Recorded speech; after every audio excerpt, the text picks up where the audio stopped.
Hello guys. तो हम आज स्टार्ट कर रहे हैं डिजिटल पेंटिंग कैसे बनाते हैं, स्टार्ट से लेके पूरा स्टेप्स मैं आपको सिखा रही हूँ। सही। तो सबसे पहले मैं एक स्ट्रक्चर बनाती हूँ जो अभी आपको दिख रहा है। बेसिक स्ट्रक्चर होता है जैसे कि मेजरमेंट बनाना स्ट्रक्चर, पहले स्टिक केस में बनाती हूँ। उसके बाद मैं स्ट्रक्चर बनाती हूँ, लाइन वर्क बनाती हूँ, जो ये लाइंस बनाई हुई है। इसके बाद मैं इसमें डिटेल्स ऐड करती हूँ। ये जो सारा कर रही हूँ मैं फ़ोटोशॉप में कर रही हूँ, फ़ोटोशॉप 2021 में। और ये सारा स्टेप बाय स्टेप मैंने आपको दिखाया गया है कि कैसे कैसे करते हैं, तो आप मेरे साथ स्टे ट्यून। सी। तो मैं सबसे पहले यूज़ करती हूँ ब्रश टूल। ब्रश टूल से हम ये सब कुछ स्केच बनाते हैं। ब्रश में भी सबसे पहले हम रफ स्केच बनाने के लिए सॉफ्ट राउंड ब्रश यूज़ करते हैं, जो नॉर्मल बेसिक टूल्स में आ जाता है। बेसिक ब्रश है ये, बेसिक ब्रश सेट्स में है। तो मैं सोची पहले पेन टूल यूज़ करूँ, फिर लगा नहीं पेन टूल से नहीं चाहिए, तो फिर मैं लासो टूल यूज़ की सिलेक्शन के लिए। हम सिलेक्शन क्यों यूज़ करते हैं? ताकि हमारा जो काम है, ये जो मतलब हम आर्ट बनाते हैं, जो स्केच करते हैं, पेंट करते हैं, वो लाइन के बाहर ना जाए, जैसे कि कैनवास के बाहर ना जाए। पेपर पे हम बनाते टाइम बहुत ज़्यादा ध्यान रखते हैं, पर इस पे अगर आप एक बार सिलेक्शन करके ऐसे बनाते हो, जैसे मैं लासो टूल से सिलेक्शन करी हूँ, ऐसे अगर आप बनाओगे तो आपके जो अपने कलर यूज़ किया होगा वो बाहर नहीं जाएगा। आप ये सिलेक्शन होने के बाद देख लोगे कि मैंने कैसे बनाया। फिर मैं एक लेयर पे लासो टूल का सिलेक्शन करके, सब सिलेक्शन होता है, इसके बाद धीरे धीरे सिलेक्शन करना चाहिए जो लाइन पे सही से हो। नहीं तो बाद में ना, जब हम सिलेक्शन करके जो वेक्टर ये बनाते हैं तो ये सही नहीं लगता। सही। तो इसलिए आप आराम आराम से करो। ये मेरे को अब आदत सी हो गई है, इसलिए मैं आदी हूँ इसकी। तो देखो मैंने अभी कैसे ग्रे कलर यूज़ किया है। ग्रे कलर हम यूज़ करते हैं आर्ट में ताकि हमारा जो वर्क है वो बहुत इजीली हो, हमें कलर डिफरेंस समझ आए। और जब हम कलर यूज़ करते हैं तो हमको एक अच्छा बेस मिलता है। मोस्टली ग्रे स्केल यूज़ करते हैं। सही। तो आप सीखते जाओ। ये अभी मेरा सिलेक्शन है जो पूरा होने वाला है, जब भी ख़त्म होगा तो मैं पूरा इसको ग्रे यूज़ करूँगी। फिर इसके बाद मैं स्टार्ट करूँगी कलरिंग से। मैंने एक रेफरेंस यूज़ किया है, तो आपको पता चलेगा ये रेफरेंस में कैसे होता है, ये कैसे step by step art work बनाते हैं, इसको आपको नॉलेज हो जाएगा। सही। तो आप देखते जाइए आगे आगे।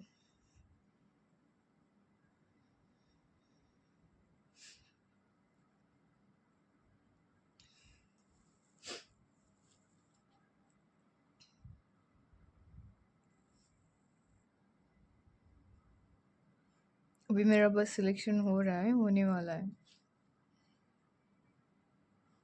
जो सिलेक्शन करते हैं उसमें सिलेक्शन के लिए टूल्स होते हैं, ये हम लासो टूल यूज़ कर रहे हैं। सही।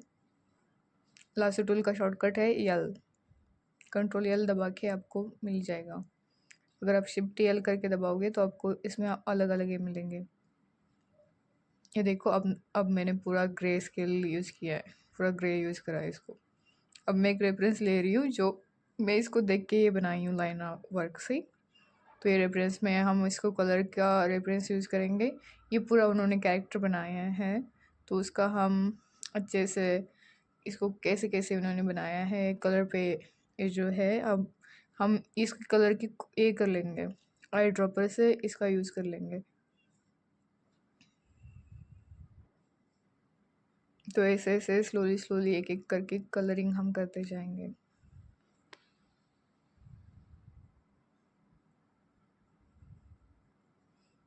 ये सब कुछ मैं बनाते टाइम ना अलग अलग लेयर्स पे बनाती हूँ, ताकि हमारा जो वर्क है वो, जो अगर समझो कोई गलती हो गई तो वो सीधे लेयर ही हम डिलीट मार देंगे ऐसे। तो आपको भी ऐसे ही बनाना होगा आराम आराम से। सबसे पहले स्ट्रक्चर, इसके बाद सबसे पहले रफ स्केच आता है, फिर पहले स्ट्रक्चर, फिर रफ स्केच, फिर उसके बाद लाइन वर्क, फिर लाइन वर्क के बाद फाइनल लाइन, जो आपको लाइन वर्क जो होती है ना फाइनल वाली वो होती है। फिर आपको आइडिया आता है, फिर हम इसके बाद सिलेक्शन करेंगे, इसके बाद लेयर बनाएंगे, लेयर के बाद ये ऐसे ग्रे पूरा कर देंगे उसको। फिर हम उसके ऊपर कलरिंग करेंगे, कलर भी स्टेप स्टेप में करेंगे, पार्ट वाइज हम उसमें भी डिवाइड करते जाएंगे ऐसे। जैसे कि पूरा ब्लू का कर रही मैं, पहले ब्लू का कर रही, ब्लू में ये लेयर अलग होगी, इसके बाद जो रेड होगी उसकी लेयर अलग होगी, जो पूरा रेड होगा ऐसे। तो हम ऐसे अलग अलग ये करते जाएंगे।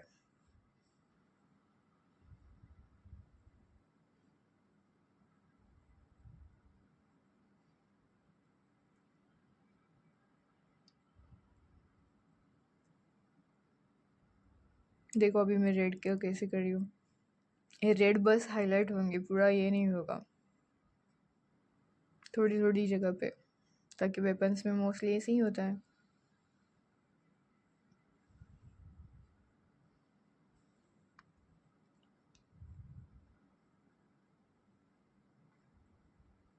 ये मैं 2-3 पार्ट में बना रही हूँ, ताकि एक ही पार्ट में नहीं हो सकता।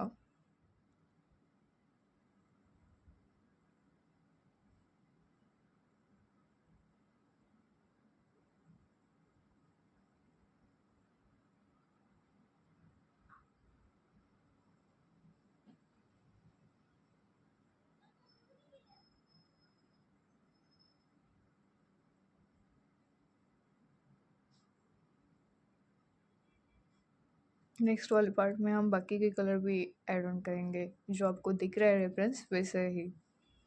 फिर जब एंड होगा तो मैं आपको पूरा आउटपुट दिखाऊंगी होने के बाद, कितना प्यारा लगता है, कितना सुंदर दिखता है। सही।